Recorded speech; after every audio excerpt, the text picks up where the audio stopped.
Hey guys, welcome to the channel. Come dive deeper in some dungeons with me in the War Within expansion, and don't forget to subscribe. Hey guys, welcome to the Rags to Riches series. This series will take me through my last push before Season 2 to see how high of a rating I can get with a fresh tune. In this case, it will be probably the easiest role for me to push, it being the tank role, because my main characters are usually all tanks. The character I'm using is my Blood DK, so let's see how he stacks up at the start of his journey. So as you guys can see, my Deathbringer Blood DK is pretty stacked from delves and crafted gear, sitting at 619 average item level to start this series. As you can see, my Mythic rating score is 0, and I still have pretty good gear. My Deathbringer Blood build will be down in the description down below. So let's see what we got into this week. So this week's highest key was a +7 Mistiff Tyrannus Eye. Like I said, this role is going to be a lot easier than the other ones for me because tanks are needed just like healers, but I'm not used to the healer role yet. But with the tanking role, I'm pretty comfortable. So the timer is out, let's get going.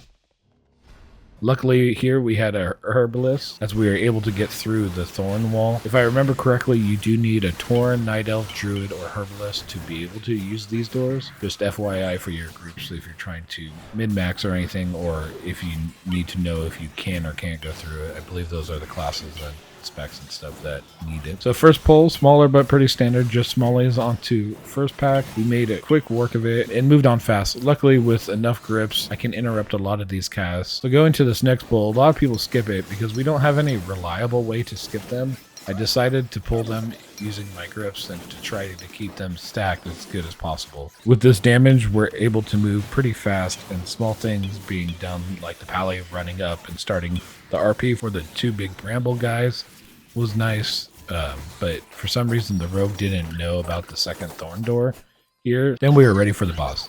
As the tank, I usually snap kick the first cast so we can position him right away, and I always save my next kicks for the force compliance cast so the boss will move out of the swirls. Other than that, we just pump damage into big tree and then pop less when he goes down and send all the damage we can at the boss. Look at the rogue and hunter go. We're killing it. I tried even to beat the lock, but eventually dropped off. Now with the boss down, time to head into the maze. Something here that is really nice, if you put the marker on the boss down at before they move into the maze, you can see up to at least 2 of the next doors. So if you see here, they go right and then immediate go left on the right side of my camera here. So this lets me know that I need to go right, and then my first left is my next door I need to go. So we just need to kill down these 2 mobs.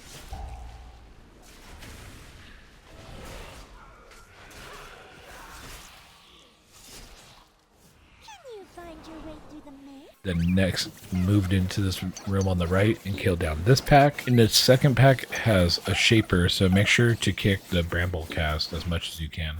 Next room is pretty easy, just a lot of moving around because of all the blue zones everywhere. Then following up, we have to fight the Hydra mini-boss. This boss does swirls and a triple bite attack. Having anti-magic shield here is nice because you can stop the poison from being applied to you with the triple bite. Other than that, just dispel it off if you have a dispel for it. Next room has a little bit of everything. 2 kicks that you need to worry about, one from the tender, one from the shaper. And then the guardian, you need to be mindful of their slash. It will crush tanks. Almost didn't see it here. They found the door and I'm just sitting over here like a dummy. As a tank, this room is probably the scariest because it has 2 of the guardians with the tank busters. So I usually always keep my big cooldowns here just in case because they do hurt a lot. So after this pack is done, it's time for the boss. For this boss, everything went real smooth. Everyone dodged what they needed to. As a DK, I really have no stuns or CCs, so I would use my Death and Decay if there was no CC on the mobs, so it at least would slow them down. One major thing that will mess tanks up here, because the tanks are the only ones able to kick patty cake, so be careful not to target one of the image thinking you're kicking the boss, or you will get one shot and most likely wipe here. At the end, we apparently killed the wrong image, so it marked most of our group. We rezzed the rogue to help us clear it out, and then luckily was able to finish the boss. Now that we are waiting for the RP, we res everyone up, head down to the first pull of the last area. As the tank, I always get the second kick because most people spam the first one. So after this pack, we head over here to the right to tie up a little bit of count. These mobs could be dragged into the next Staghorn pack, but we are moving pretty fast, so I just figured we just finish them off real quick and then move on. Again, the next 2 packs have Staghorns in them, so I just go pack to pack with these, and always kicking in the second cast. So after these 2 packs, then we have one last double pack I like pulling, because the mobs don't do a lot of damage, and if you really need to as a tank, you can kite them because they are slowable. But being a +7 key, I sat here and blasted them. Now we have all our count, time to head into the last boss. So this big slug boy really doesn't have anything special as a tank. Try to pick up the parasites as fast as you can because you will have to run out soon from the Mind Link cast. Luckily with DK I get Death Advance, so I get a speed boost at the same time as it doesn't pull me in when he does the pull-in cast. I can break the Mind Link pretty fast. So then we push the boss into intermission. People seem to be pretty low, but for the most part got through it pretty quickly. After the second Mind Link, we pony up and take down the big slug. As we are about to kill him, the rogue decides to take a dirt nap and some poison. With a +7 down for the tank roll, I think 2k is an average of 7s in all dungeons, and this is also why I didn't put a cap on this series, because I didn't know if I would stop at KSM/2k or not.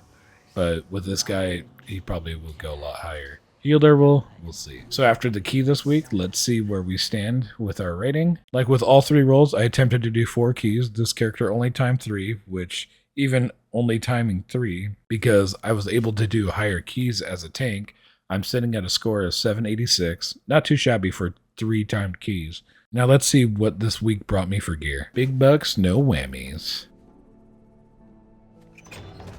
Ooh, look at a hero version of the Arakara trinket. One of my best in slot trinkets. That will do nicely. Okay guys, well that's the end of the video. If you're enjoying this series, give it a big thumbs up. It helps a ton. If you have any advice or any critiques, leave them down in a comment below. And I hope you guys are subscribing so you get every update for this series. I hope you enjoyed the video. Have a good day. Peace.